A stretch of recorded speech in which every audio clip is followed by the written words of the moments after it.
So we got the fourth industrial revolution, what it means and how to respond, fresh from the World Economic Forum website. They say, we stand on a brink of a technological revolution. Keep in mind, this was back in January of 2016. They said back then, we stand on the brink of a technological revolution that will fundamentally alter the way we live. Kind of sounds familiar back to the first industrial revolution, second, third. That altered the way we lived during those times, and that's why we're here now. And just like back in those times, this time it's going to alter the way we live, work, and relate to one another. It's going to be on a deep level. In its scale and in its scope, they say, and in the complexity of it, the transformation will be unlike anything that humankind has experienced before. They are dropping some bombs, because that's a bold statement. But wait until you actually see what consists of the fourth industrial revolution, and you're going to believe the same exact thing, because what it entails is actually kind of mind-blowing on all aspects. It's not just blockchain technology that's a part of it. So like I said in the past video, it involves AI, nanotechnology, automation, AR, VR. It's going to change all aspects of every sector and industry, because blockchain, that I believe is going to play the biggest role. Every role kind of plays hand in hand, but at the base layer of what the new financial system and the new system in general is going to look like, blockchain will underpin it, because blockchain is the most secure, transparent, and easiest way, cheapest, fastest way to transact in anything. Interactions could be a transaction, right? So if I even just scan my buzzer or scan my key card to get into my apartment, that is an interaction between the key card and the door that with the scanner, right? So there could be blockchain technology that underpins that to verify that key card in case that it's a fake or anything like that, or IDs. Keep in mind, that's another aspect that you could apply it to. And it would verify through the blockchain that, hey, this is authentic, so it will allow you to pass through, it'll open the door. And just because it's not a money transaction doesn't mean it's not a transaction. An interaction can be a transaction as well. So let's keep diving into the article. So they were starting to say that we don't know yet just how it will unfold. And we're kind of in the dark with that as well too. But hey, this was 2016. Maybe they have a good idea now. And that was 2016. It kind of seems like C19 is kind of how it is unfolding, this new brink of technological innovation. We're in the digital revolution right now. You can see it with the metaverse. They're talking about moving work to the metaverse. So by working in the metaverse, I'd say that's a fundamentally big alter in the way that we do things, and how we're mostly on Zoom calls now, and a lot of people aren't going to the office, they're working remote. So they don't know yet how it's going to play out, but one thing they say is clear. It needs to be a global effort and a global collection of everybody embracing this shift in this technological and fourth industrial revolution that is now here, because this is an old article, 2016. So all stakeholders, they say. So from the public sectors, schools, governments, private sectors, private corporations, to the universities, to just us as the civil society. They say there needs to be a comprehensive and integrated response and a collective agreement to have it unfold in a way that could be transformational for humankind, the biggest it's ever experienced before. Bold statement. So the first industrial revolution used water and steam power to mechanize production, and the second one used electric power to create mass production. And then the third one used electronics and information technology to automate that production. Now sitting at the fourth one, we're just building on the third one.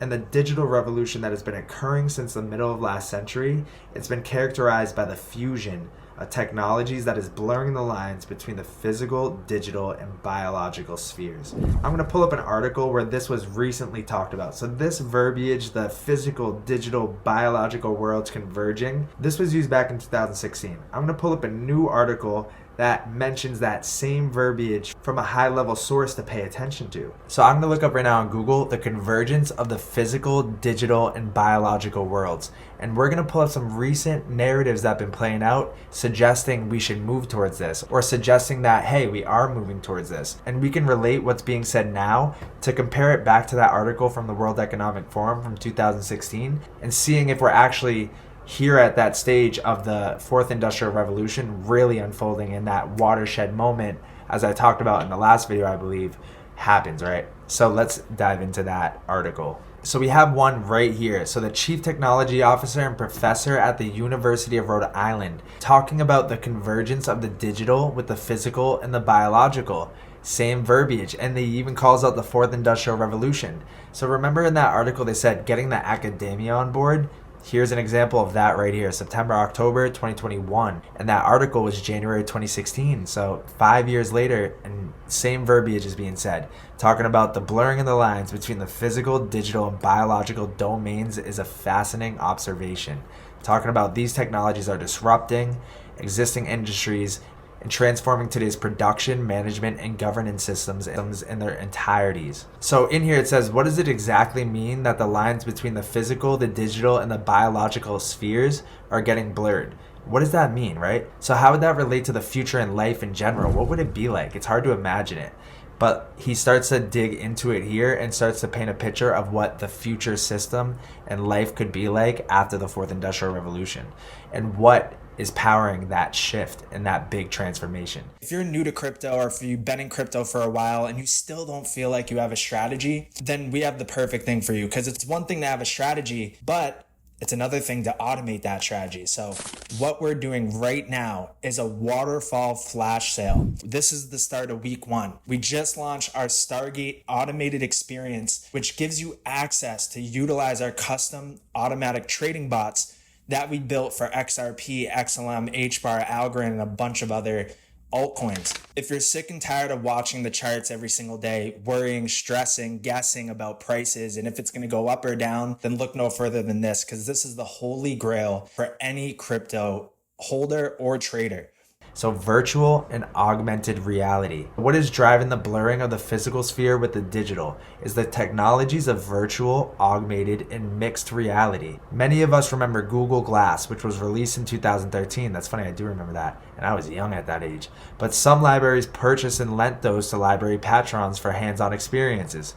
It was withdrawn from the market in 2015, partially due to privacy-related concerns. And they were continuing to use it, and they were building it out. So that's why staying in touch with what's going on behind the scenes is so key, because we could have known about this back in 2015 and seen this in the pipeline, in the works, and say, hey, this is likely going to be integrated within our system in the future. There's probably more resources in other areas where we could have found more information leading to where we're at now during those times. Also, along with virtual and augmented reality, big data and the Internet of Things. So like I said with that example with that smart key card to get into your apartment, say, and that scanner on your door, right? And how that's a transaction, because it's an interaction between a device and a device, so a thing and a thing. So the Internet of Value is a micro revolution, but there's another micro revolution within the fourth industrial revolution as well too, which is the Internet of Things. Now you're gonna have things being connected to each other like the internet did for people and the internet did for information. Now it's doing for the Internet of Value, anything of value being freely and efficiently exchanged peer-to-peer with one another throughout the world with no borders. Now things are gonna be able to freely be interconnected with each other and talk. Everything's gonna be just interoperable with one another. So this is where things are leading to, and we're verbiage signaling this is going to be ushered in. So we have the AFCEA, and I'm not sure who they are, but it seems like an organization, signal more than a magazine. But it's talking about MIT, the professor's work over the last 10 to 15 years, including all of the Massachusetts Institute of Technology's Media Lab, where he received a doctorate in 2015. So they're talking about this guy, is Daniel Lethinger. He's an assistant professor at the Atlas Institute in the Department of Computer Science at the University of Colorado Boulder. Remember that article, World Economic Forum, getting the academia on board, right? That's what they're doing. So Lethinger is also the director of the lab known as Transformative Human Interfaces for the Next Generation, or THING. That's creepy. And that's where researchers are considering shaping, changing materials, new sensors, and unique design methods to make digital information tangible. Contends that the ability to render information physically through a digital format can help computer-dependent humans understand it better. It can change the environment around us and improve expressivity as well as understanding, he says. That is the weirdest thing. I'm going to have to do a deep dive on that. But although industry offerings in virtual reality have expanded the interaction between humans and the physical world, so that experience can be improved. So there's a lack of touch in the virtual reality or the metaverse or augmented reality. So he's offering a solution to bringing touch and that real feeling like into the metaverse, which is that fusion between the biological, physical, and digital worlds. So this is what he thought. He said, I think the way we use computers right now is kind of absurd. We are only using our vision and auditory perception as our primary ways of getting information. So he's saying we're only using our eyes and our ears and that's it. There's no feel or touch or smell to computers and accessing the internet as our primary ways of getting information. And he says we're sitting at computers 8 hours a day. Now here at Stargate it would be 20 hours. But we're hunched over when we don't need to be, and it just deprives our bodies of all the amazing capabilities that are inherent to us. So he's saying, hey, why are we doing this? This is dumb. Why are we sitting at computers? It's absurd. We should just be the computers, is what I feel like he's trying to say right here. But the interfaces do provide a tangible connection to digital information, but most people are familiar with at least simple, okay, we don't have to dive into that, opinionated that with the convergence of the digital and physical worlds, whether through droplet manipulation, shared displays, or other physical representations, humans will have much better opportunities to collaborate with each other and share information as well to experience information tangibly. So accessing information and being able to interact with humans digitally, but in a tangible way. So very interesting, the concept there, but this is what the fourth industrial consists of. So that's what they're trying to pull into the fourth industrial revolution. So it's not just blockchain, it's many other things. But metaverse is involved with that. But along with metaverse, you need all these other aspects of the fourth industrial revolution to really have it fit and glue and really be a big macro shift and change in the world and humankind. And as the World Economic Forum said in that article, that could fundamentally change everything that we do. So big stuff in this one. So let's end this video off by playing the fourth industrial revolution video straight from the World Economic Forum's website. And after that, I'll see you in the next one. Are you sick and tired of just stressing and guessing, holding and hoping, and watching the crypto market go through its ups and downs and not doing anything about it? If you're someone in that position, then look no further than the Stargate automated experience. We just launched it and we built custom automated trading bots for XRP, XLM, HBAR, and a bunch of other utility coins. If that sounds of interest to you and you want to learn more, click the video below and I'll see you over there.